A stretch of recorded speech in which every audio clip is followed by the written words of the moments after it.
නමෝ තස්ස භගවතෝ අරහතෝ සම්මා සම්බුද්දස්ස නමෝ තස්ස භගවතෝ අරහතෝ සම්මා සම්බුද්දස්ස නමෝ තස්ස භගවතෝ අරහතෝ සම්මා සම්බුද්දස්ස ශ්‍රද්ධාවන්ත පින්තුනි, මේ වතාවේදී අපි සාකච්ඡා කරන්න බලාපොරොත්තු වෙන්නේ අංගුත්තර නිකායේ රූපාදි වර්ගයේ ඉතිරි සූත්‍ර කිහිපය සම්බන්ධයෙන්. පසුගිය අවස්ථාවේදී අපි අංගුත්තර නිකායේ ඒකක නිපාතයේ රූපාදි වර්ගයේ පළවෙනි සූත්‍රය සාකච්ඡා කරන්නට යෙදුණා. අද දිනේදී අපිට ඉතුරු වෙලා තියෙන්නේ බුදුරජාණන් වහන්සේ දේශනා කරන්නට යෙදුණු ශබ්දය, ගන්ධය, රසය, ස්පර්ශය සම්බන්ධයෙන් ස්ත්‍රිය සහ පුරුෂයා ඇලීම සම්බන්ධයෙන් කරන්නට යෙදුණු දේශනාව පැහැදිලි කරගන්නටයි. ඒ දෙවෙනි සූත්‍රය තමයි නාහම් භික්කවේ අඤ්ඤං ඒක සද්දම්පි සමනුපස්සාමි යං ඒවං පුරිසස්ස චිත්තං පරියාදාය තිට්ඨති යතේදම් භික්කවේ ඉත්ති සද්දෝ භික්කවේ පුරිසස්ස චිත්තං පරියාදාය තිට්ඨති. ඒ සූත්‍ර පාඨයේ දල අදහස තමයි බුදුරජාණන් වහන්සේ තමන්ගේ සර්වඥතා ඥාණයෙන් බලන විට උන්වහන්සේ දකිනවා පුරුෂයාගේ සිත ඇද බැඳගෙන පවතින අන් ශබ්දයක් තමන් වහන්සේගේ නුවණින් නොදකිනවා. පුරුෂයාගේ සිත ඇද බැඳ පවතින පුරුෂයාගේ කුසල් සිත යටපත් කරන යම් ශබ්දයක් තිබෙනවා නම් ස්ත්‍රී ශබ්දය හැර අන් කිසිදු ශබ්දයක් භාග්‍යවතුන් වහන්සේ තමන්ගේ සර්වඥතා ඥාණයෙන් නොදකිනවා කියන පාඨයයි එහිදී දේශනා කරන්නට යෙදුනේ. ඒ වගේම පින්නතුනි මීට අදාළ අනික් සූත්‍රය 7 වෙනි සූත්‍රයේ ස්ත්‍රීර දාල කරුණු කාරණේ තමයි පැහැදිලි කරන්නේ. ඒ සූත්‍රයත් අපි පැහැදිලි කරගත්තොත් නාහම් භික්කවේ අඤ්ඤං ඒක සද්දම්පි සමනුපස්සාම යං ඒවං ඉත්‍ත්‍යා චිත්තං පරියාදාය තිට්ඨති යතේදම් භික්කවේ පුරිස සද්දෝ භික්කවේ ඉත්‍ත්‍යා චිත්තං පරියාදාය තිට්ඨති. ඒ සූත්‍රයේ අදහස තමයි ස්ත්‍රියගේ සිත ඇද බැඳ පවතින ස්ත්‍රියගේ කුසල් සිත යටපත් කරන යම් ශබ්දයක් තිබෙනවා නම් ඒ ශබ්දය තමයි පුරුෂයාගේ ශබ්දය. පුරුෂයාගේ ශබ්දය හැර ස්ත්‍රියගේ සිත ඇද බැඳගෙන පවතින අන් කිසිදු ශබ්දයක් බුදුරජාණන් වහන්සේ තමන්ගේ සර්වඥතා ඥාණයෙන් නොදකින බවයි ඒ සූත්‍රයෙන් දේශනා කරන්නට යෙදුනේ. එනෝ මේ සූත්‍ර දෙක අපි නැවතත් පැහැදිලි කරගත්තොත් පුරුෂයෙකුගේ සිත ඇද බැඳගෙන පවතින ශබ්දයක් තියෙනවා නම් ලෝකයේ තියෙන ශබ්ද අතුරින් ස්ත්‍රියගේ ශබ්දයේ තරම් පුරුෂයාගේ කුසල් සිත යටපත් කරන පුරුෂයාගේ සිත ඇද බැඳගෙන පවතිනා වූ අන් ශබ්දයක් නැහැ. ස්ත්‍රියට දාලව සැලකුවොත් ලෝකේ යම් තාක් ශබ්ද තියෙනවා නම් ඒ ශබ්ද අතුරින් ස්ත්‍රියගේ සිත ඇද බැඳගෙන පවතින ස්ත්‍රියගේ කුසල් සිත යටපත් කරන යම් ශබ්දයක් තිබෙනවා නම් ඒ ශබ්දය තමයි පුරුෂයාගේ ශබ්දය. තොර පින්නතුනි මේ ශබ්දයේ සම්බන්ධයෙන් අපි පරමාර්ථ වශයෙන් විග්‍රහ කරගනිමු. එතකොට මේ ශබ්ද රූපය කොහොමද උපදින්නේ? ශබ්ද රූපය කියලා කියන්නේ රූපයක්. එතකොට මේ රූපය කොහොමද උපදින්නේ? එතකොට මේ රූපය චිත්තජ රූපය උපදිනවා. එතකොට ඍතුජ වශයෙන් උපදිනවා. ඒ වගේම තව අතිරේක වශයෙන් බාහිර ශබ්දයක් මෙහිදී අපි සලකනු ලබනවා. ඒ කියන්නේ ස්ත්‍රියක් කතා කරන හඬ, ඒ වගේම ස්ත්‍රියක් යම් වාදනාදී කරනවා නම් ගීත ගායනා කිරීම, වාදනාදී කිරීම මේ සියල්ලම අදාළ වෙනවා. නොඑක් වාද්‍ය භාණ්ඩයන් වාදනය කිරීම, වයලීන වගේම බෙර ආදී කුමන හෝ වාද්‍ය භාණ්ඩයක් ස්ත්‍රියක් විසින් වාදනය කරනවා නම් ඒ බාහිර ඍතුජ ශබ්දයක් අපි සලකන්නේ ස්ත්‍රියගේ ශබ්දයක් වශයෙන්. පුරුෂයාට අදාළවත් එන්නේ විදිහටමයි. පුරුෂයාගේ නිකුත් කරන ශබ්දය, කටහඬ, ඒ වගේම පුරුෂයා යම් වාද්‍ය භාණ්ඩයක්, වීණා ආදී යම් වාද්‍ය භාණ්ඩයක් වාදනය කරනවා නම් ඒ ශබ්දයත් අපි සලකන්නේ පුරුෂයාගේ ශබ්දයක් වශයෙන්. ඉතින් පින්නතුනි අපේ ජාතක පාළිය තුල අට කතාව තුල සඳහන් වෙනවා කතරම් මේ ශබ්දයට සත්වයන් ඇලෙනවාද කියන කාරණය. සාමාන්‍ය ශබ්දයට විතරක් නෙමේ සූත්‍රයේ සඳහන් වෙනවා ඉස්සරහට අංගුත්තර නිකායේ සඳහන් වෙනවා ස්ත්‍රියගේ කතා බහ කිරීම, ස්ත්‍රියගේ හැඬීම, ස්ත්‍රිය සිනහ වීම ඒ සියල්ලම පුරුෂයාගේ සිට ඇඳ බැඳගෙන පවතින ශබ්දයක් වෙනවා. මේ ගීත ගායනා කරන මිහිරි ශබ්දේ විතරක් නෙමෙයි ස්ත්‍රියක් ඇඬුවත්, ස්ත්‍රියක් ගායනා කළත්, ස්ත්‍රියක් සිනහ වුණත්, සාමාන්‍ය කතාව කළත් පුරුෂයාගේ සිට ඒ ශබ්දයට බව ඇලෙනවා.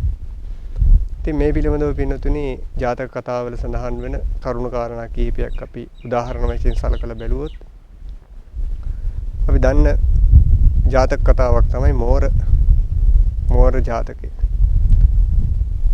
ඒ කියන්නේ අපි නිතරම පිරිතක් වශයෙන් කියන්නේ මෝර පිරිත. එන්න මේ පිරිත දේශනා කරන්න හේතු වුණු ජාතක කතාව. අපේ බෝසතාණන් වහන්සේ රන් පැහැති මොනරෙක් වෙලා උත්පත්ති ලැබලා හිටියා. ඒ කාලයේදී රාජදේවිය බර්ණස් නුවර රාජදේවිය රන් පැහැති මොනරෙක් බණ කියනවා සිහිනෙන් දැක්කා. දැකලා රන් පැහැති මොනරෙක් දකින්න උවමනාව තිබුණා. නමුත් ඒ අහල පහල වන එක හිටියේ නැහැ. ඉතින් වනචරයන්ට ඒ වගේම වැද්දන්ට මේ පණිවිඩය රජතුමා දැන්නවා. පළවෙනි පරම්පරාවේ වැද්දන්ට අල්ල ගන්නත් බැරි වුණා. දෙවෙනි පරම්පරාවේ වැද්දන්ටත් බැරි වුණා. ඔහොම පින්නොදෙනි පරම්පරා 7ක් ගියා. ඇයි මේ අල්ල ගන්න බැරි වුණේ? මොනරව දැක්කත් මේ මොනරව අල්ල ගන්න බැරි ආරක්ෂක මන්ත්‍රයක් පාවිච්චි කරනවා. ඒ මන්ත්‍රය තමයි ඇත්තටම මෝර පිරිත වශයෙන් අද අපි පාවිච්චි කරන්නේ. ඒතරේ බෝසතාණන් වහන්සේ තමන් බ්‍රහ්මචර්යාව ආරක්ෂා කරමින් මේ මෝර පිරිත කියලා ඉවරලා තමයි උදේ කාලේ තමන් ගොදුරු දැහැ ගැනීමට කැලේට එන්නේ. පර්වතේ ඉඳලා තමන් කැලේට පනින්නේ. ඉතින් 7 වෙනි පරම්පරාවේ වැඩි පුද්ගලයා 7 වෙනි පරම්පරාවේ වැද්දා බෝසතාණන් වහන්සේ අල්ල ගන්න කියලා මොකද කරේ? උපායක් යෙදුවා. මොනරියක් අරගෙන ඇවිල්ලා බෝසතාණන් වහන්සේ ඒ මෝර පිරිත කියන්න කලින් මොනරිය නාද කෙරෙව්වා.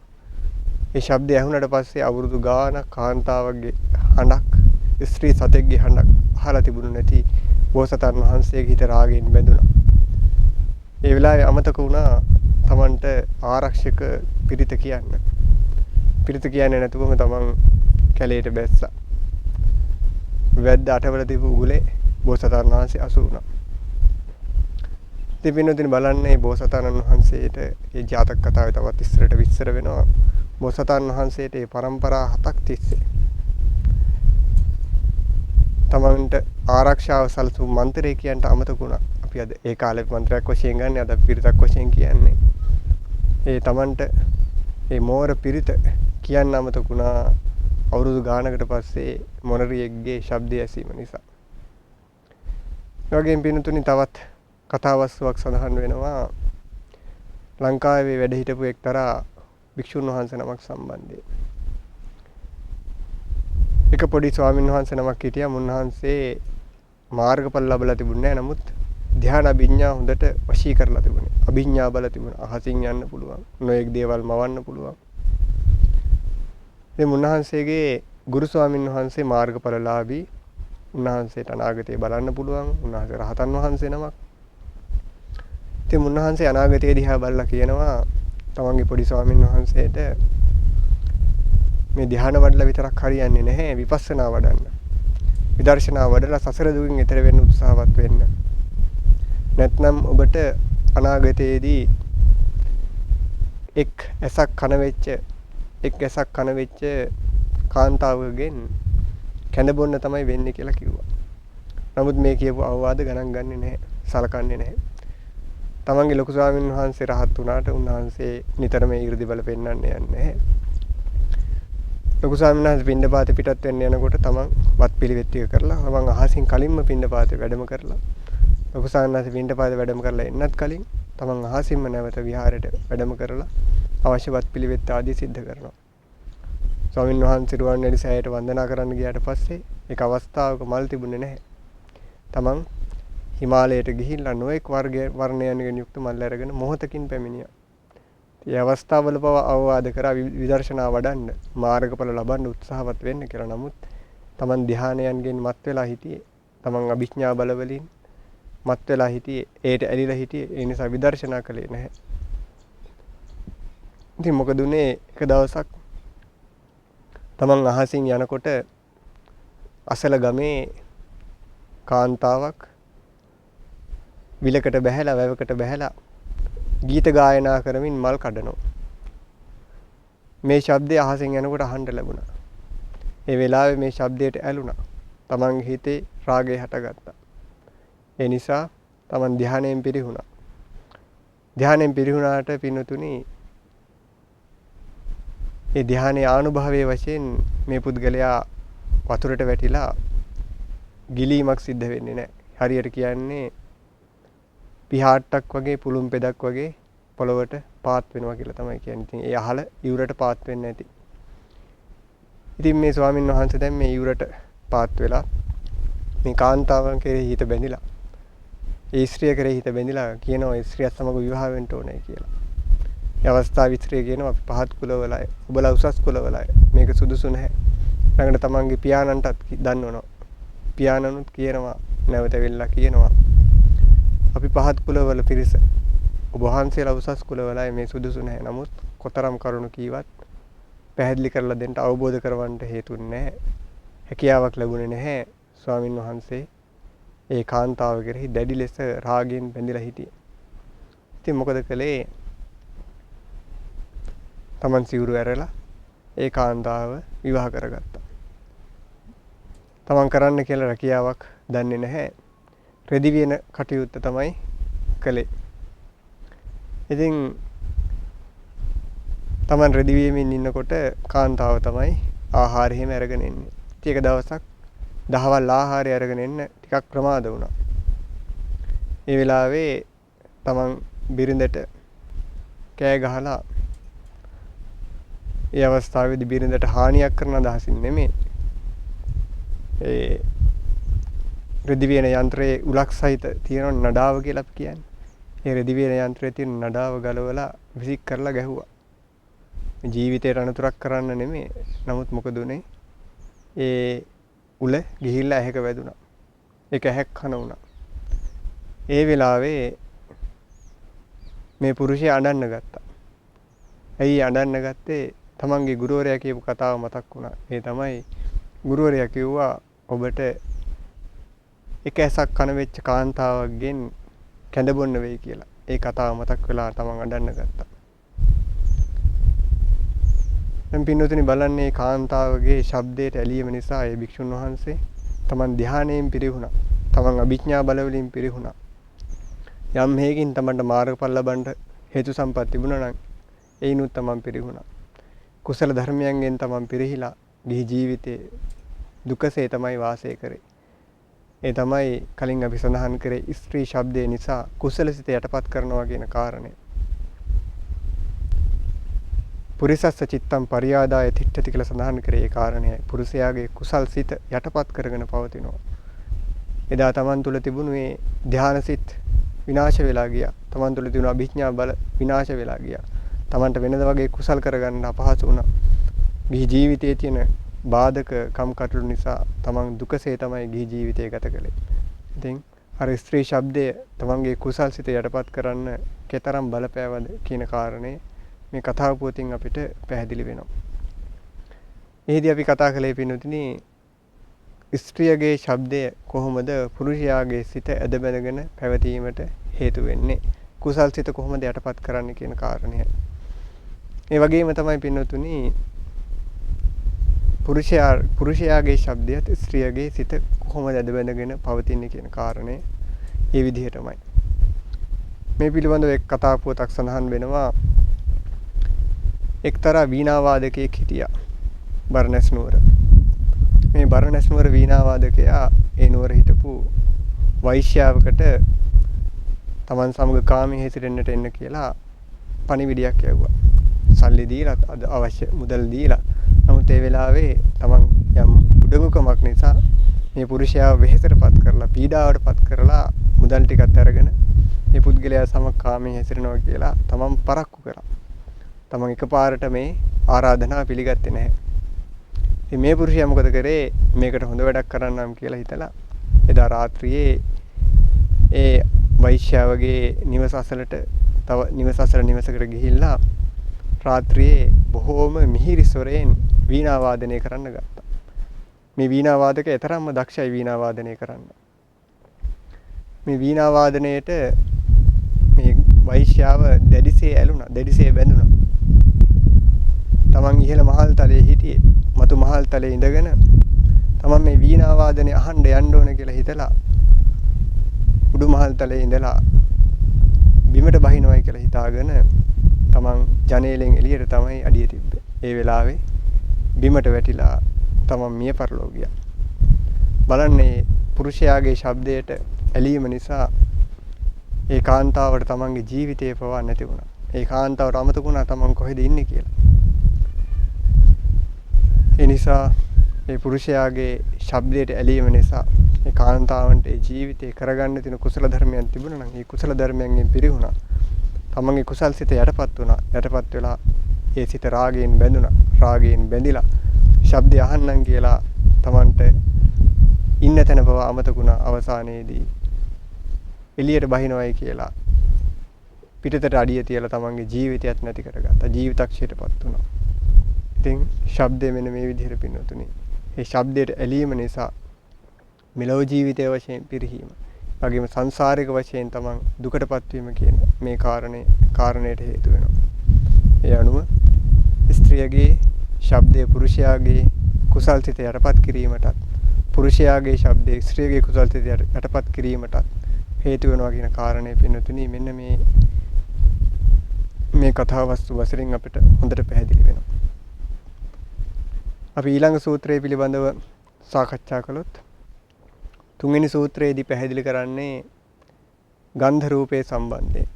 තුන්වෙනි සූත්‍රයේ නාහම් භික්කවේ අඤ්ඤං ඊක ගන්ධම්පි සමනුපස්සාමි යං ඒවං පුරිසස්ස චිත්තං පරියාදාය තිට්ඨති යතේදම් භික්කවේ ඉත්ති ගන්ධෝ භික්කවේ පුරිසස්ස චිත්තං පරියාදාය තිට්ඨති. මේ සරල අදහස තමයි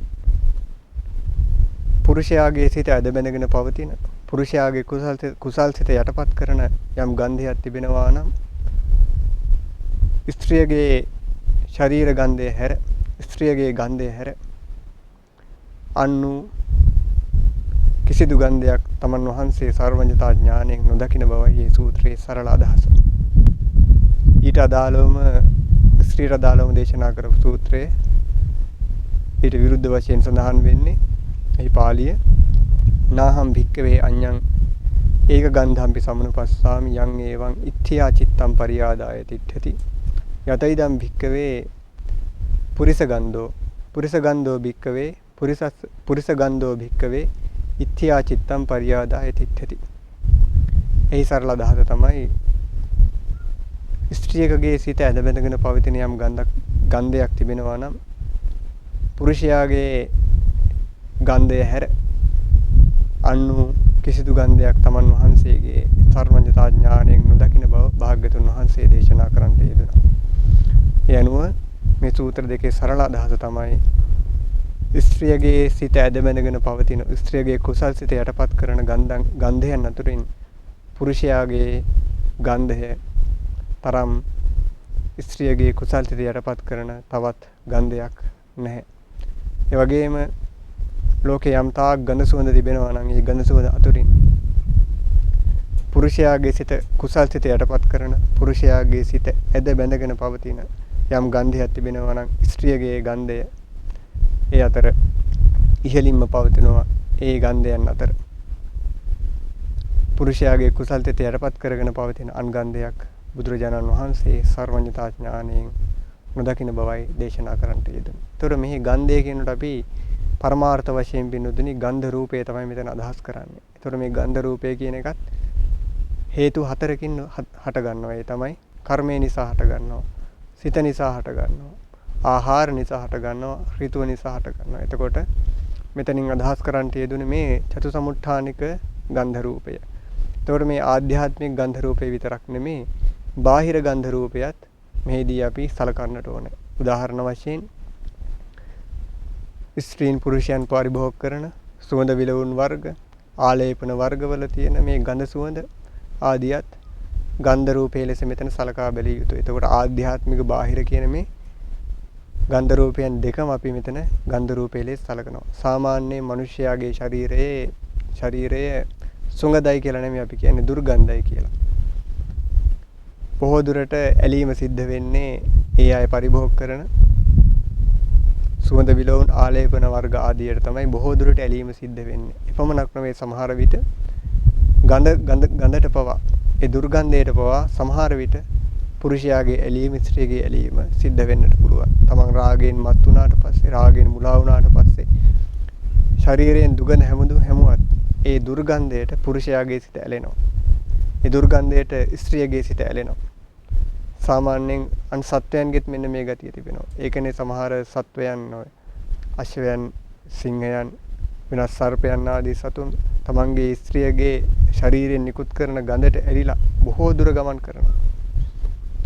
ඒ වගේම පුරුෂයාගේ ශරීරයෙන් පුරුෂ සත්වයාගෙන් පිරිමි සතාගෙන් නිකුත් වෙන ශරීර ගන්ධයට ඇලිලා බොහෝ දුර ගමන් කරන ඒ සතා හොයාගෙන. ත්‍රිපින්නතුනි මෙහිදී අපි මේ ගන්ධ රූපය කියලා සඳහන් කරන්න යෙදුනේ ශරීරයෙන් හමන්නා වූ ඒ ගඳ ඒ වගේම ආලේපන වශයෙන් පරිභෝග කරන විලවුන් වශයෙන් පරිභෝග කරන ආදී ඒ වගේම මල් මාලා දැමීම ආදී වශයෙන් යම් බාහිර සුවඳක් ඒ ශරීරය හා සම්බන්ධ වෙලා තිබෙනවා නම් ආධ්‍යාත්මික බාහිර කියන මේ දෙආකාර වූ ගන්ධ සුවඳ අපි මෙහිදී ගන්ධ රූපයේ ලෙස සලකනවා. එතකොට පින්නතුනේ කොහොමද සත්වයන් මේ ගන්ධ රූපයට ඇලෙන්නේ? මේ දේශනාවත් කරන්න යෙදුණු බුදුරජාණන් වහන්සේ පරජ්ජාසය වශයෙන් කලින් අපි සඳහන් කළේ මේ දේශනාව ශ්‍රවණය කරන පුද්ගලයන්ගේ ආධ්‍යාශය වශයෙන්. එතකොට සමහර සත්වයන් සිටිනවා ගන්ධයට ඇලෙන, අධික වශයෙන් ගඳ සුවඳට ඇලෙන. මේ සත්වයන් අරමුණු කොටගෙන තමයි මේ සූත්‍රය දේශනා කරන්නට යෙදුනේ. මේ ගන්ධ රූපයේ සම්බන්ධයෙන් පින්නතුනි දා බුද්ධ කාලයේම එක්තරා භික්ෂුන් වහන්සේ නමක් සම්බන්ධයෙන් කතා පොතක් විස්තර වෙනවා. ගිහි ජීවිතේ විවාහ ජීවිතේපත් වෙලා බුදුරජාන් වහන්සේ කෙරෙහි පැහැදිලා ධර්ම රත්නය කෙරෙහි පැහැදිලා සංඝ රත්නය කෙරෙහි පැහැදිලා එක්තරා පුරුෂයෙක් පැවිදි ජීවිතයට ඇතුළත් වුණා. මේ පුරුෂයාගේ ස්ත්‍රිය ඉන්නතුරුව කොසල් රජතුමාගේ අන්තఃපුරයට ඇතුළු වුණා. ඉතින් මේ ස්ත්‍රිය එක දවසක් දැන් රාජකුමාරිකාවක් රජතුමාගේ අන්තఃපුරයේ බිසවක්. මේ අන්තঃපුරයේ එක දවසක් ඉන්නකොට උපුල් මල් මිටි දෙකක් හම්බුණා. ඒ උපුල් මල් මිටි දෙක හම්බුණාට පස්සේ තමන් ඒක දැකලා සතුටටපත් වෙලා නැවතත් ඇනුවා. ඒ වෙලාවේ අසල සිටින අය විමසුවා මොකද මේ අඬන්න හේතුව කියලා. ඒකට හේතුව තමයි මගේ ස්වාමියාගේ මුඛයෙන් මහනෙල් මල් සුවඳ හමනවා. ඉතින් මේ මහනෙල් මල් සුවඳට මුඛයෙන් හමන මහනෙල් මල් සුවඳට මේ කාන්තාව ගොඩාක් බැඳිලා ඇලිලා හිටියේ. මේ කාන්තාව සඳහන් කරන්නට යෙදුණා තමන්ගේ ස්වාමි පුරුෂයාගේ ජීවිතයේ ගත කළේ ස්වාමි පුරුෂයාගේ මුඛයෙන් මහනෙල් මල් සුවඳ හමනවා. ඔහු ඊටාම සද්ගුණවත් පුද්ගලයෙක්. ඔහු කෙරෙහි තමන්ගේ දැඩි ආදරයක්, දැඩි ප්‍රේමයක් තිබුණා. ඒ සිහිපත් වෙලා තමයි තමන් අඩන්නේ දුන්නේ කියලා කාරණය දැනුම් දුන්නා. මේ ස්වාමීන් වහන්සේ දැන් පැවිදි වෙලා රජතුමාට මේ කාරණේ ඇත්තද කියලා දැනගන්න උවමනා වුණා. ඊට පස්සේ රජතුමා බුදුරජාණන් වහන්සේ ප්‍රමුඛ මහා සංඝ රත්නයේ මේ ස්වාමීන් වහන්සේ සමග දානයට වැඩම කරන්න කියලා ආරාධනා කළා. ඉතින් ස්වාමීන් වහන්සේ සමග දානයට වැඩම කරලා බුදුරජාණන් වහන්සේට කොසල් රජතුමා කියනවා ස්වාමීනි අද දාන අනුමෝදනා ධර්ම දේශනාව මේ ස්වාමීන් වහන්සේ පවත්වාවි කියලා ආරාධනා කළා ඒ ස්වාමීන් වහන්සේට. බුදුරජාණන් වහන්සේයි අනෙක් ස්වාමීන් වහන්සේලා සියලු දෙනා දානේ වළඳලා ඉවර වෙලා විහාරයට වැඩම කළා. මේ ස්වාමීන් වහන්සේ තමයි රාජමාලිගාවේ ඉතිරි වුණේ ධර්ම දේශනා කරන්න. දැන් රජතුමා මේ පරීක්ෂා කරන්න රාජමාලිගාවේ තිබිච්ච සියලුම සුවඳ වර්ග අයින් කළා. අයින් කරලා ඉවර වෙලා තමයි දානෙට ආරාධනා කළේ. දැන් මේ ස්වාමීන් වහන්සේට බණ කියන්න කියලා ආරාධනා කරා. ස්වාමීන් වහන්සේ අනුමෝදනා ධර්ම දේශනා කරන්න කියලා තමන්ගේ මුව විවෘත කළා විතරයි මුළු මාලිගාවම මහනේල් මල් සුවඳින් පිරී ඉතිරී ගියා. රජතුමා මේ අවස්ථාවේදී කාරණේ දැනගත්තා. පසු අවස්ථාවකදී බුදුරජාන් වහන්සේගේ විමසනවා ස්වාමීනි මේ ස්වාමින් වහන්සේගේ මුඛයෙන් මහනේල් මල් සුවඳ හමනවා. මොකද්ද මේකට හේතුව? මේ අවස්ථාවේ භාග්‍යවතුන් වහන්සේ දේශනා කරනවා සද්ධම්ම දේශනා කාලේ සාදු සාදුති භාසති මුඛතෝ වායතෝ ගන්ධෝ උප්පලං යතෝදකේ කියලා. ඒ ගාථාවේ අර්ථය තමයි අතීත බුද්ධ ශාසනයකදී ධර්ම දේශනා කරනකොට සාදුකාර දුන්නා. ඒ සාදුකාර දීමේ විපාකයක් වශයෙන් මේ ජීවිතයේදී තමන්ගේ මුඛයෙන් මහනේල් මල් සුවඳ හමන්න ගත්තා. ඉතින් මෙහිදී අපි පින්නතුනේ මේ කාරණේ අතිරේක කාරණයක් ඒ කර්මයේ කර්මඵලයේ සම්බන්ධයෙන් අතීතයේ තමන් කරපු ඒ ධර්ම දේශනාවකට සාදුකාර දීම වශයෙන් තමන්ට මහනේල් මල් සුවඳ මුඛයෙන් මහනේල් මල් සුවඳ නික්මෙන්න තරම් ඒ කුසලයේ විපාක දෙන්න සමර්ථ වුණා. ඉතින් මෙහිදී පින්නතුනේ පැහැදිලි කරන්න දුන්නේ ගන්ධ රූපයට ඒ ස්ත්‍රිය බැඳිලා ඇලිලා ඒ ස්ත්‍රියගේ ප්‍රේමය ආදරය ඒ පුරුෂයා කරේ හටගත්ත කාරණේ මෙහිදී අපි පැහැදිලි කරන්න යෙදුනේ.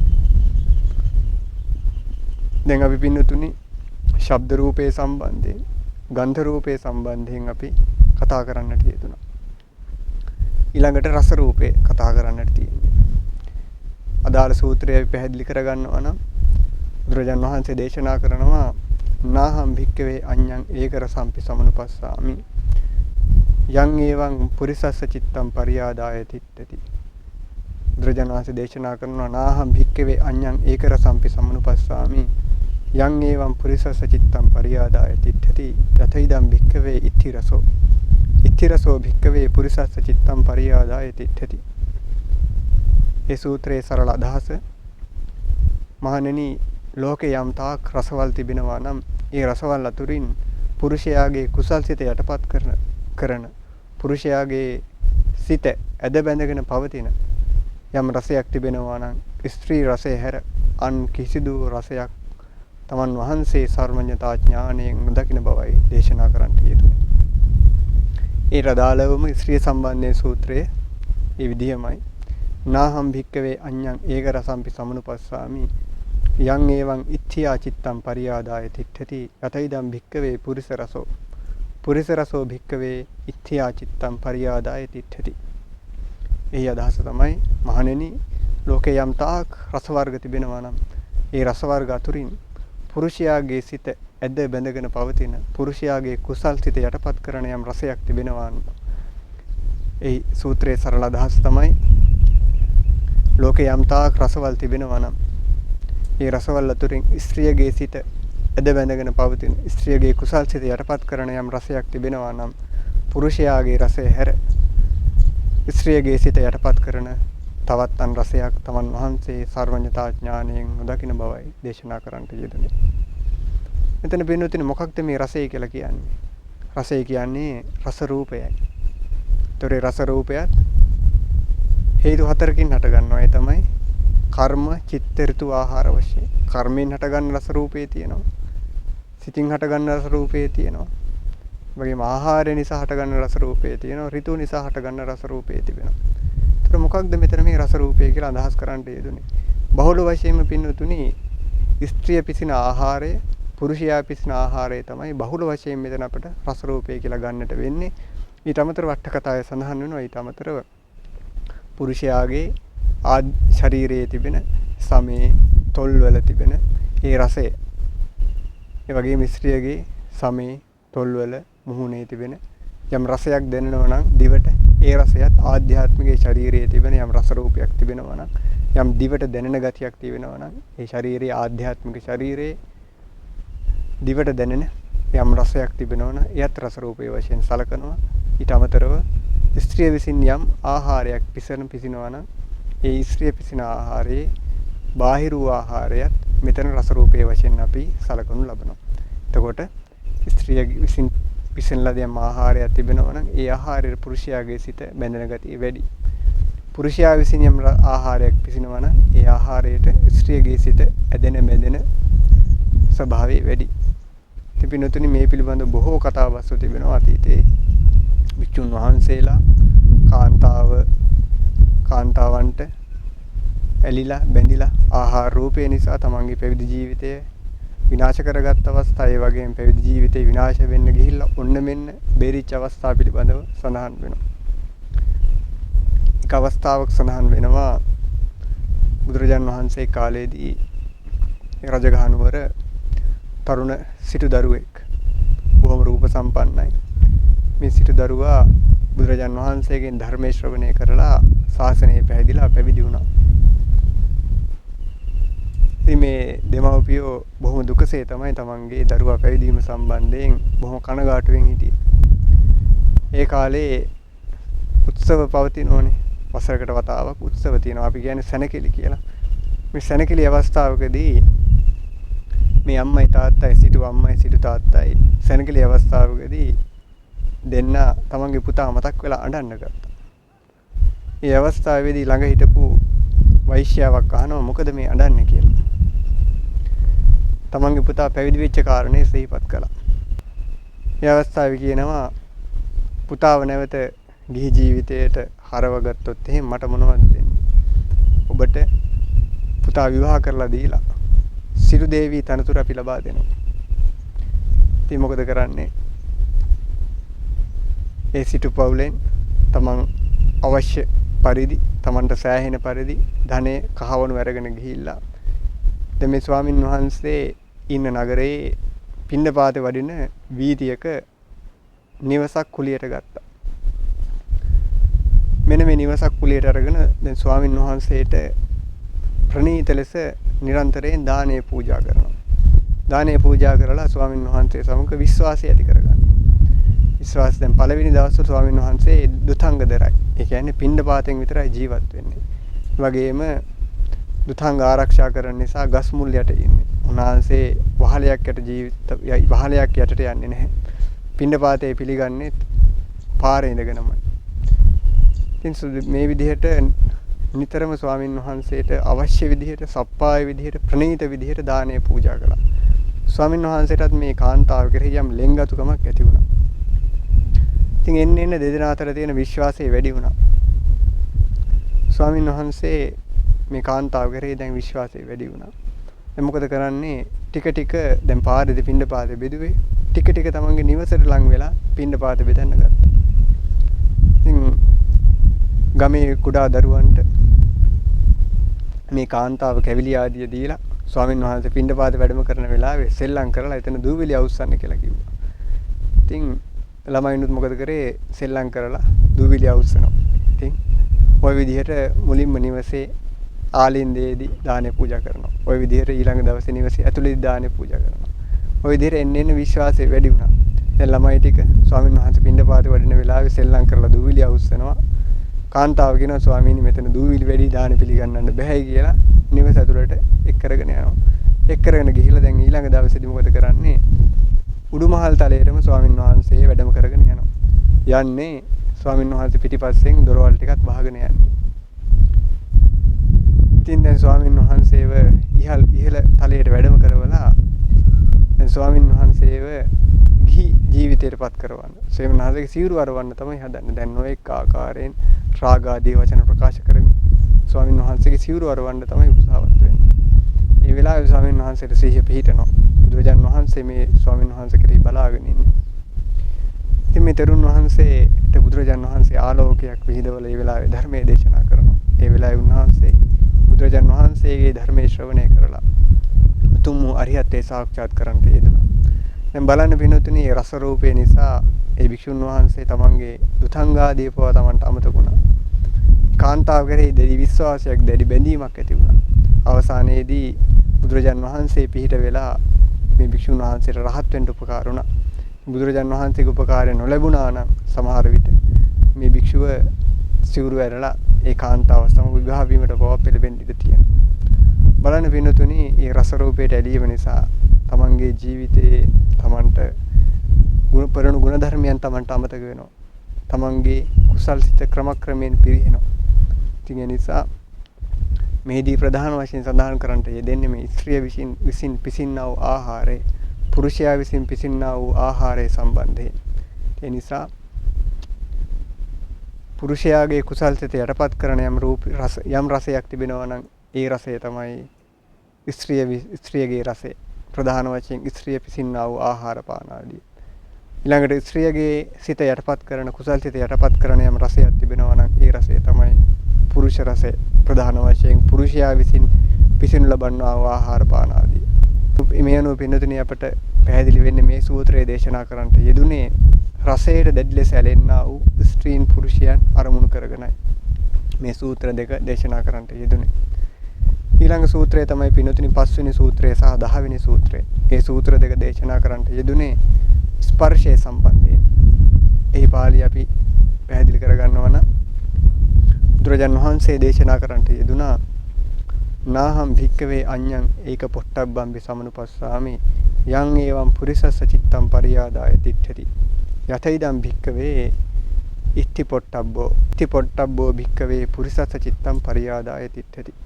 මේ සූත්‍රයේ සරල අදහස තමයි මහණෙනි ලෝකයේ ස්පර්ශයන් තිබෙනවාද ඒ ස්පර්ශයන් අතුරින් පුරුෂයාගේ සිත ඇද බැඳගෙන පවතින පුරුෂයාගේ කුසල් සිත යටපත් කරන යම් ස්පර්ශයක් තිබෙනවා නම් ස්ත්‍රියගේ ස්පර්ශය හැර අන් කිසිදු ස්පර්ශයක් තමන් වහන්සේ බුදුරජාන් වහන්සේ තමන් වහන්සේගේ සර්වඥතා ඥාණයෙන් නොදකින බවයි දේශනා කරන්නට යෙදුනේ. ඒ රදාලම 10 වෙනි සූත්‍රයේ විස්තර වෙන්නේ නාහම් භික්කවේ අඤ්ඤං ඒක පොට්ටබ්බම්පි සමනුපස්සාමි යං ඒවං ඉත්‍ත්‍යා චිත්තං පරියාදාය තිට්ඨති යතයිදම් භික්කවේ පුරිස පොට්ටබ්බෝ භික්කවේ ඉත්‍ත්‍යා චිත්තං පරියාදාය තිට්ඨති. එදි සඳහන් වෙන්නේ පින්නතුනි ලෝකේ යම් තාක් ස්පර්ශයන් තිබෙනවාද ඒ ස්පර්ශයන් අතුරින් ස්ත්‍රියගේ සිත ඇද බැඳගෙන පවතින ස්ත්‍රියගේ කුසල් සිත යටපත් කරන යම් ස්පර්ශයක් තිබෙනවා නම් පුරුෂ ස්පර්ශය හැර අන් කිසිදු ස්පර්ශයක් බුදුරජාණන් වහන්සේ තමන් වහන්සේගේ සර්වඥතා ඥාණයෙන් නොදකින බවයි දේශනා කරන්නට යෙදුනේ. ඒ අනුව පුරුෂයාගේ සිත වැඩියෙන්ම බැඳෙන ස්පර්ශ රූපය තමයි ස්ත්‍රියගේ ස්පර්ශ රූපය. ස්ත්‍රියගේ සිත වැඩියෙන්ම ඇද බැඳගෙන පවතින ස්ත්‍රියගේ කුසල් සිත යටපත් කරන ස්පර්ශ රූපයක් තිබෙනවා නම් ඒ තමයි පුරුෂයාගේ ස්පර්ශ රූපය. මෙතන මොකද්ද පින්නොතනි පරමාර්ථ වශයෙන් ස්පර්ශ රූපය කියලා කියන්නේ පොට්ටබ්බේ කියලා කියන්නේ පොට්ටබ්බ රූපය කියලා කියන්නේ පඨවි තේජෝ වායෝ කියන මේ මහා භූත තුනයි. එතකොට කලින් කතා කළා වගේ ආධ්‍යාත්මික බාහිර කියන මේ දෙආකාර වූම ස්පර්ශ රූපය මෙහිදී පොට්ටබ්බ රූපයේ වශයෙන් අපි සලකනවා. ඒ කියන්නේ ස්ත්‍රියගේ ශරීරයේ ආධ්‍යාත්මික ශරීරයේ කෙස්වල නලල ඇස්වල මුහුණේ තොල් අත්පා ආදී තිබෙනා වූ ස්පර්ශය ඒ තද ගතිය මෘදු මොලොක් ගතිය සීතල උෂ්ණය කියන මේ සියල්ලම අපි ආධ්‍යාත්මික ස්පර්ශයේ වශයෙන් සලකනවා. ඒ වගේම ස්ත්‍රිය ඇඳගෙන ඉන්න ඇඳුම් පැළඳුම් වල ස්පර්ශයත් ඒ තද ගතිය මෘදු මොලොක් ගතිය සියුම් ගතිය සීසිල උෂ්ණය මේ සියල්ලමත් අපි ස්ත්‍රියගේ පොට්ටබ්බ රූපයේ වශයෙන් සලකනවා. එතකොට ස්ත්‍රියගේ ඒ ආධ්‍යාත්මික ස්පර්ශ රූපයත් බාහිර ස්පර්ශ රූපයත් කියන මේ දෙආකාර ස්පර්ශ රූපය අපි ස්ත්‍රී පොට්ටබ්බේ ලෙස සලකනවා. ඒ වගේම ඊළඟට පුරුෂ පොට්ටබ්බ රූපය. පුරුෂයාගේ මුහුණ අත්පා කෙස් ලොම් ආදී මේ ශරීරයේ යම් තද ගතියක් මුදු මොලොක් ගතියක් සිනිඳු ගතියක් තියෙනවා නම් සීතල උෂ්ණේ තිබෙනවා නම් මෙන්න මේ ගතියත් අපි පුරුෂයාගේ ආධ්‍යාත්මික ස්පර්ශ රූපයේ වශයෙන් සලකනවා.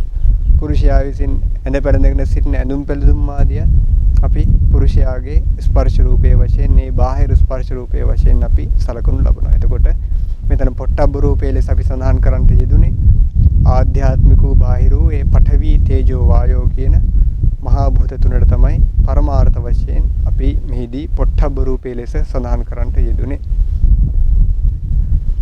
ඉතින් පින්වතුනි මේ ස්පර්ශ රූපයට ඇලීම නිසා බොහෝ දුරට කුසල් සිතින් පිරිහීම නොයෙක් කරුණු කාරණා තමන්ගේ ජීවිතයේ බොහෝ දුකටපත් වීම කියන කාරණේ අපට බොහෝ දුරටම දක්නට ලැබෙනවා. මේ පිළිබඳ ස්පර්ශ රූපයට කොච්චර ඇලෙනවද කියන කාරණේ අපට පංචපාපී කියන ස්ත්‍රියගේ කතා අවබෝධ ඇසුරින් මනාව පැහැදිලි වෙනවා. ජාතක පාළියේ තියෙන පංචපාපී කියන ස්ත්‍රියට අදාළව කතා පොත අපි පැහැදිලි කරගන්නවා නම් එක්තරා දුප්පත් කුලයක කාන්තාවක් උපත ලැබලා හිටියා. මේ කාන්තාව රූපයෙන් ලස්සන නැහැ. හරිම ද්වේෂ සහගතයි.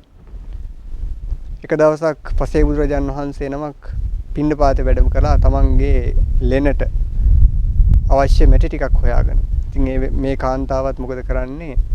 මේ කාන්තාවගේ රැකියාව තමයි අන් අයගේ ගෙවල් වල මැටි ආදිය ගාලා දීලා ඒ අවශ්‍ය ගෙවල් පිරියම් කරන්න අවශ්‍ය මැටි ආදිය ගාලා දීම තමයි මේ කාන්තාවගේ රැකියාව වෙලා තිබුණේ.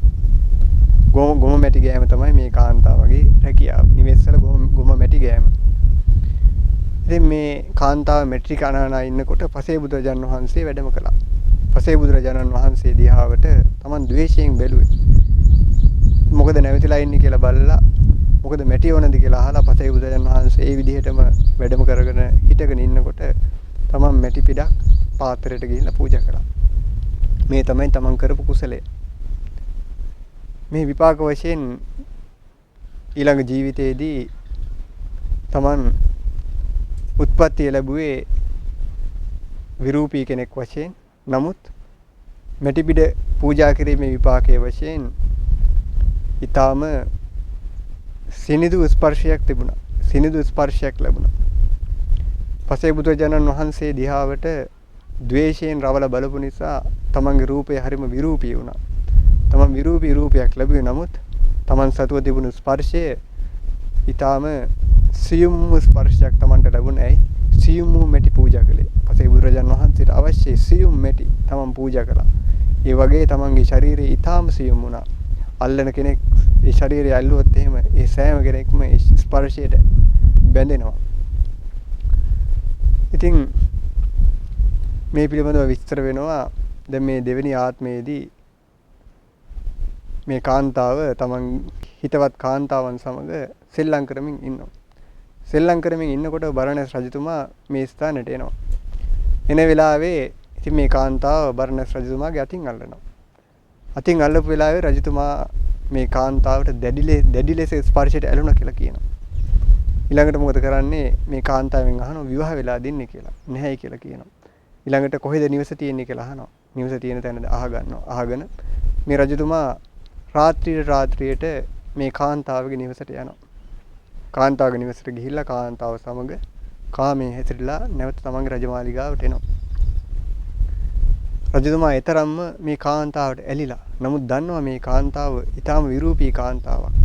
මේ කාන්තාව තමන් රජමාලිගාවට ගෙනාවොත් එහෙම කාන්තාව යක්ෂණියක් කියයි කියලා. එයි මේ යක්ෂණියක් රජමාලිගාවට ගෙනාවේ කියලා අනික් අය චෝදනා කරයි. අනික් අය රජතුමාට බනී කියලා රජතුමාට හිතේ කනස්සල්ලක් තියෙනවා. ඒ නිසා රජතුමාට මේ කාන්තාව රජමාලිගාවට ගේන්නට බෑ. නමුත් මේ සඳහා උපායක් යෙදුවා. රජතුමා මොකද කළේ? එක දවසක් මේ ගෙදරට යනකොට රජමාලිගාවෙන් මණිකක් අරගෙන ගිහිල්ලා මේ මණික මේ නිවසේ තිබ්බා. මේ නිවසේ තබලා ඉවර වෙලා තමන් රාත්‍රියේම මේ කාන්තාව ඇසුරු කරලා නැවත රජමාලිගාවට ආවා. ඊළඟට පණිවිඩයක් ඇව්වා රජමාලිගාවේ තියෙන මණිකක් නැති වෙලයි කියලා. දැන් නගරේ පුරාවට මේ මණික හොයනවා. මේ මණික හම්බෙනවා. මේ නිවසෙන් හම්බෙනවා. ඒ වෙලාවේ මේ නිවසේ අම්මවයි තාත්තවයි බැඳගෙන රජමාලිගාවට එක්කරන් එනවා. ඉතින් ඒ වෙලාවේ රාජපුරුෂයෝ දකිනවා මේ දුවත්. මේ දුව දැකපු වෙලාවේ මේ අය බය වෙනවා. යක්ෂණියක් වගේ කාන්තාවක් යයි කියලා. ඉතින් මේ අවස්ථාවේදී දැන් රජතුමා උපායක් යොදවනවා. මේ අවස්ථාවේ අම්මයි තාත්තයි කියනවා මේක අපි කරපු දෙයක් නෙමෙයි. අපේ නිවසට එනවා රාත්‍රියේ පුරුෂයෙක්. මේ පුරුෂයා කරපු දෙයක් වෙන්නේ නැති. මේ අවස්ථාවේ දුවගෙන් අහනවා මේ පුරුෂයා වඳුර ගන්න පුළුවන්ද? නැහැ මම රාත්‍රී කාලේ පැමිණෙන්නේ කවුද කියලා දන්නේ නැහැ. කොහොමද අඳුරගන්නේ? මේ පුරුෂයා මට ස්පර්ශයෙන් අඳුර ගන්න පුළුවන්. මේ පුරුෂයා ඇල්ලුවත් මට කියන්න පුළුවන් මේ තමයි රාත්‍රී කාලේ එන පුරුෂයා. ඒ නිසා ඔහු තමයි මේ කටයුතු කරන්න ඇත්තේ කියලා ඒ කාන්තාව ඒ දැරිය ප්‍රකාශ කළා. දැන් මොකද කළේ? තිරයක් සකස් කළා. තිරයක් හදලා අත එළියට දාන්න පුළුවන් විදිහට මේ තිරේ පොඩි සිදුරක් හැදුවා. සිදුරක් හදලා දැන් මේ කාන්තාව තමන්ගේ අත එළියට දාගෙන ඉන්නවා. අනික් අය දන්නේ නැහැ මේ කවුද ඇතුලේ ඉන්නේ කියලා. දැන් රජමාලිගාවේ ඇමතිවරු, මැති ඇමතිවරු, නගරයේ අනික් පුරුෂයෝ, රාජපුරුෂයෝ දැන් මේ කාන්තාවගේ අත ස්පර්ශ කරනවා. ස්පර්ශ කරමින් යනවා. දැන් කාන්තාව කියනවා මැති ඇමතිවරු ස්පර්ශ කරනකොට නෑ නෑ මොහු නෙමෙයි කියලා. කාන්තාවට පුළුවන් අඳුරගන්න ස්පර්ශයෙන් කවුද තමන් සමග කාමයේ හැසිරුනේ, කවුද තමන්ගේ නිවසට රාත්‍රී පැමිණියේ කියලා මේ කාන්තාවට දැනගන්න පුළුවන්. දැන් මෙති ඇමතිවරු කාන්තාව ස්පර්ශ කරනකොටම හිතෙනවා මේ කාන්තාව තමන් විවාහ කරගන්න තියෙනවා නම් දාසී බවට පත් වෙලා තමන් 16ක් බවට පත් වෙලා හරි කමක් නැහැ. එහෙම නැත්නම් ඊටා විශාල දඬුවමක් විඳලා හරි කමක් නැහැ. එහෙම නැතිනම් ඊටා විශාල දඩමුදලක් ගෙවලා හරි කමක් නැහැ. මේ කාන්තාව තමන්ගේ බිරිඳ කරගන්න තියෙනවා නම් කෙතරම් යහපත්ද කියලා මෙති ඇමතිවරුන්ට පවා සිත් පහළ වුණා. ඒ කාන්තාවගේ අත ස්පර්ශ කරපු එක පුරුෂයෙකුටවත් මේ කාන්තාව තමන්ගේ බිරිඳ කරගන්න නැහැයි කියලා සිතක් පහළුනේ නැහැ කියලා කියන්නේ. ඒ නිසා ඒ රජමාලිගාවේ මෙති ඇමතිවරු, රාජපුරුෂයෝ, නගරයේ අනික් පුරුෂයෝ මේ කාන්තාව ස්පර්ශ කරලා ඒ හැම දිනාටම හිතුනේ මෙබඳු ස්පර්ශයක් තියෙන කාන්තාවක් තමන්ගේ බිරිඳ කරගන්න තියෙනවා නම් ඊටාම යහපත් කියලා තමයි හිතුනේ. ඒ නිසා මේ කාන්තාවගේ ස්පර්ශයට නොඇලුණු එකදු පුරුෂයෙක් සිටියේ නැහැ ඒ අතර. ඉතින් අන්තිමටම මේ රජතුමා ගිහිල්ලා මේ ස්ත්‍රියගේ අත ඇල්ලුවා. ඒ වෙලාවේ කිව්වා හරි දැන් හොරා අල්ලගත්තා කියලා. ඒ වෙලාවේ රජතුමා අනික් පුරුෂයන්ගෙන් අහනවා ඔබලාට මේ කාන්තාව ස්පර්ශ කරනකොට මොකද හිතුනේ? ස්වාමීනි අපි හැමෝටම හිතුනේ මේ කාන්තාව අපිට බිරිඳ කරගන්න තියෙනවා නම් විවාහ කරගන්න තියෙනවා නම් හොඳයි. දාසී භාවයට පත් වෙලා 16ක් බවට පත් වෙලා හරි දඩ මුදලක් ගෙවලා හරි කමක් නැහැ. මේ කාන්තාව තමන්ගේ බිරිඳ බවට පත් කරගන්න තියෙනවා නම් හොඳයි කියලා තමයි අපිට හිතුනේ. එහෙනම් පුරුෂයනි මේ කාන්තාවම මාගේ අන්තఃපුරයට ඇතුළත් කරගන්නවා, මාගේ බිසවක් බවට පත් කරගන්නවා කියලා අනික් අයට දැනුම් දුන්නා. දැන් රජතුමා අනික් අයට අවබෝධ කෙරෙව්වා මේ කාන්තාවගේ ස්පර්ශය කොතරම් ඇලෙන බැඳෙන ස්පර්ශයක්ද කියලා. මෙහිදී අපි පින්නතුනි පැහැදිලි කරන්නට යෙදුනේ කාන්තාව සම්බන්ධයෙන් ස්පර්ශයට කොතරම් පුරුෂයා ඇලෙනවද කියන කාරණයයි. ඒ වගේම තමයි පුරුෂයාගේ ස්පර්ශයටත් කාන්තාව දැඩි ලෙස ඇලෙනවා. ඉතින් ලෝකේ කාමයේ හැසිරීම කියලා කියන්නේ ප්‍රධාන වශයෙන් මේ ස්ත්‍රියගේ ස්පර්ශයට පුරුෂයා ඇලීමත්, පුරුෂයාගේ ස්පර්ශයට ස්ත්‍රිය ඇලීමත් කියන මෙන්න මේ කාරණය තමයි ප්‍රධාන වශයෙන් කාමයේ හැසිරීම වශයෙන් අපි සඳහන් කරන්නේ. ඒ අනුව පින්නතුනි අවසාන සූත්‍රයෙන් අපිට පැහැදිලි වෙන්නේ ස්පර්ශයන් අතුරින් පුරුෂයාගේ ස්පර්ශය තරම් ඇලෙන බැඳෙන ස්පර්ශයක් තවත් ස්ත්‍රියට නැහැ. ස්ත්‍රියගේ ස්පර්ශයන් අතුරින් ඇලෙන බැඳෙන කුසල්සිත යටපත් කරන තවත් ස්පර්ශයක් පුරුෂයාට නැහැ. ඒ නිසා පුරුෂයාගේ ස්පර්ශය නිසා ස්ත්‍රියගේ කුසල්සිත යටපත් වෙනවා.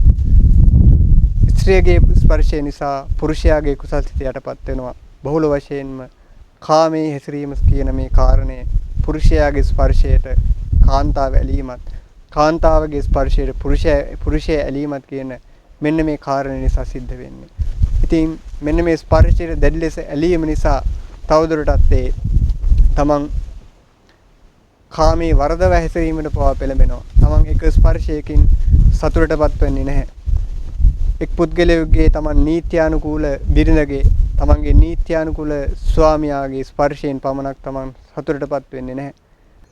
මේ අනුව අපි කතා කරන්න යෙදුනා පුරුෂයාගේ ස්පර්ශ රූපයට ස්ත්‍රිය කොතරම් ඇලෙනවද කියන කාරණයත්, ස්ත්‍රියගේ ස්පර්ශ රූපයට පුරුෂයා කොතරම් ඇලෙනවද කියන කාරණයත්. ඉතින් ස්ත්‍රියගේ ස්පර්ශ රූපයට ඇලීම නිසා පුරුෂයා නොඑක් අකුසල කර්මයන් සිද්ධ කරනවා. ප්‍රාණඝාත ආදී, අදත්තාන ආදී, සොරකම් කිරීම, සතුන් මැරීම ආදී නොඑක් අකුසල කර්මයන් සිද්ධ කරනවා. වගේම ස්ත්‍රියත් පුරුෂයාගේ ස්පර්ශයට ඇලීම නිසා ප්‍රාණඝාත ආදී, අදත්තා දාන ආදී අකුසල ධර්මයන් නිරත වෙනවා. එපමණක් නොවේ පින්නතුනි, තමන්ගේ ස්වාමි පුරුෂයාගෙන්, තමන්ගේ බිරිඳගෙන් සතුටු වෙන්න බැරි වුණාට පස්සේ, ඒ ස්පර්ශයෙන් පමණක් සතුටු වෙන්න බැරි වුණාට පස්සේ තමන් කාමයේ වර්ධව හැසිරීමට පෙළඹෙනවා. ඉතින් තමන් ඒ ස්පර්ශයට ඇලිලා එක් ස්පර්ශයකින් සතුටු නොවි තව තවත් ස්පර්ශයන් සෙවීමට ගිහිල්ලා කාම මිත්‍යාචාරය හැසිරලා බොහෝ අකුසල ධර්මයන් සිද්ධ කරගන්නවා. ඉතින් කාම මිත්‍යාචාරය හැසිරීම නිසා අනාගතේ නිරේගාමී ජීවිත ලබන්නට, ඒ වගේම අවශේෂ විපාක වශයෙන් පණ්ඩක වෙලා ඉපදෙන්නට, බොතෝ ව්‍යංජනක වෙලා ඉපදෙන්නට පවා මේ අකුසල කර්මය හේතු වෙනවා. පුරුෂයන්ට ස්ත්‍රීන් වෙලා ඉපදීමටත් මේ කර්මය හේතු වෙනවා. ඒ නිසා ස්පර්ශයන් අතුරින් පුරුෂයා ඇලෙන්නා වූ ස්පර්ශය, ස්ත්‍රියගේ ස්පර්ශය, ස්ත්‍රිය ඇලෙන්නා ස්පර්ශය පුරුෂයාගේ ස්පර්ශයයි. ඉතින් ඒ අනුව මේ සූත්‍රවලදී අපි පැහැදිලි කරන්නට යෙදුනේ පුරුෂයා වැඩියෙන්ම ඇලෙන අරමුණු ගත්තොත් එහෙම පුරුෂයා වැඩියෙන්ම ඇලෙන අරමුණු අතර ස්ත්‍රියගේ රූපය, ස්ත්‍රියගේ ශබ්දය, ස්ත්‍රියගේ ගන්ධය, ස්ත්‍රියගේ රසය, ස්ත්‍රියගේ ස්පර්ශය වශයෙන් අපි සඳහන් කරන්නට යෙදුණා. ස්ත්‍රියට අදාළව කතා කරොත් එහෙම ස්ත්‍රිය වැඩිපුරම ඇලෙන අරමුණු වශයෙන් ගත්තොත් එහෙම ස්ත්‍රිය වැඩිපුරම ඇලෙන්නේ පුරුෂයාගේ රූපයට, පුරුෂයාගේ ශබ්දයට, පුරුෂයාගේ ගන්ධයට, පුරුෂයාගේ රසයට, පුරුෂයාගේ ස්පර්ශයට. ඉතින් ඒ අනුව මේ සූත්‍ර 10ම අංගුත්තර නිකායේ ඒකක නිපාතේ මේ රූපාදී වර්ගයේ සූත්‍ර 10ම දේශනා කරන්නට යෙදුනේ ස්ත්‍රිය සම්බන්ධයෙන් කරුණු 5යි, පුරුෂයා සම්බන්ධයෙන් කරුණු 5යි. මේ සූත්‍ර 10ෙදී පළවෙනි සූත්‍ර 5 රූපයන්ට ඇලෙන, ශබ්දයන්ට ඇලෙන, ගන්ධයන්ට ඇලෙන, රසයන්ට ඇලෙන, ස්පර්ශයන්ට ඇලෙන පුරුෂයන් අරමුණු කොටගෙනයි දේශනා කරන්නට යෙදුනේ. ඊළඟ සූත්‍ර 5 දේශනා කරන්නට යෙදුනේ දෙවෙනි සූත්‍ර 5 දේශනා කරන්නට යෙදුනේ පුරුෂයන්ගේ රූපයට ඇලෙන, පුරුෂයන්ගේ ශබ්දයට ඇලෙන, පුරුෂයන්ගේ ගන්ධයට ඇලෙන, පුරුෂයන්ගේ රසයට ඇලෙන, පුරුෂයන්ගේ ස්පර්ශයට ඇලෙන ස්ත්‍රීන් අරමුණු කොටගෙනයි. ඒතකොට මේ සූත්‍ර දෙකම පින්නතුණි අපි කලින් සඳහන් කරන්නට යෙදුනා වට්ට දේශනා වශයෙන් තමයි දේශනා කරන්නට යෙදුනේ. බුදුරජාණන් වහන්සේගේ දේශනා තියෙනවා වට්ට දේශනා, විවට්ට දේශනා, වට්ට විවට්ට දේශනා කියලා. වට්ට දේශනා කියලා කියන්නේ දේශනාවෙන් පැහැදිලි කරන්නේ මේ සංසාරයේ පිළිබඳව, සංසාරයේ නැවත නැවත ගමන් කිරීම පිළිබඳව. ඒ කියන්නේ සංසාරයේ ආදීනවේ පිළිබඳවයි. විවට්ට කියලා කියන්නේ සංසාරයෙන් මිදීම ගැන කතා කරන දේශනා තියෙනවා. වට්ට විවට්ට කියලා කියන්නේ සංසාරයේ සැරිසැරීමත්, සංසාරයෙන් මිදීමත් කියන මේ කරුණු දෙකම ගැන කතා කරන සූත්‍ර තියෙනවා. ඒතකොට මේ රූපාදී වර්ගයේ සූත්‍ර 10ම කතා කරන්නට යෙදුනේ සංසාරයේ ආදීනව වශයෙන් දේශනා කරන්නට යෙදුණු සූත්‍රයන්. ඉතින් ඒ නිසා යම්කිසි ශ්‍රාවකෙක් මේ සූත්‍රයන් ශ්‍රවණය කරලා සංසාරයේ ආදීනවයන් දැකලා සංසාරයේ මෙබඳු රූපාදී අරමුණු කෙරෙහි සත්වයන් එළිලා, ශබ්දයන් කෙරෙහි සත්වයන් එළිලා, ගන්ධයන් කෙරෙහි සත්වයන් එළිලා, රසයන් කෙරෙහි සත්වයන් එළිලා, ස්පර්ශයන් කෙරෙහි සත්වයන් එළිලා තමන් බොහෝ අකුසල ධර්මයන් නිරත වෙලා ප්‍රාණඝාත ආදී අදත්තා දාන ආදී අකුසල ධර්මයන් නිරත වෙලා තමන් සසර නැවත නැවත සැරිසැරීමට හේතු වෙනවායි කියන සංවේගය ඇති කරගෙන සසරින් මිදීම පිණිස කටයුතු කරලා මේ සත්වයන්ට තමන්ගේ නිර්වාණගාමිනී ප්‍රතිපදාව විවර කරගන්නට පුළුවන්. ඉතින් ඒ නිසා මේ සූත්‍ර දේශනාව වට්ට වශයෙන් දේශනා කරන්නට යෙදුන සූත්‍ර දේශනාවක්. සත්වයන්ට සංසාරේ ආදීනවේ වටහාගෙන සංසාරය කියන්නේ මේ බඳු ආදීනවේ තිබෙන තැනක්. ඒ නිසා මේ ඉපද බිඳෙමින් මැරෙමින් පවතිනා මේ සංසාර ගමනින් ඈතර වීම පිණිස උත්සාහවත් යුතුය කියන අදිෂ්ඨානයේ සංවේගය ඇති කරගෙන මේ ධර්ම ශ්‍රවණය තුළින් තම තමන්ගේ ධර්මඥානය තවදුරටත් වැඩි දියුණු කරගෙන සංසාර ගමනින් ඈතර වීම පිණිස මේ ධර්ම ශ්‍රවණමේ කුසලයේ ඒකාන්තයෙන් තමන්ට හේතු වේවා, උපනිශ්‍රේ වේවා කියන ප්‍රාර්ථනාව ඇති කරගන්නට.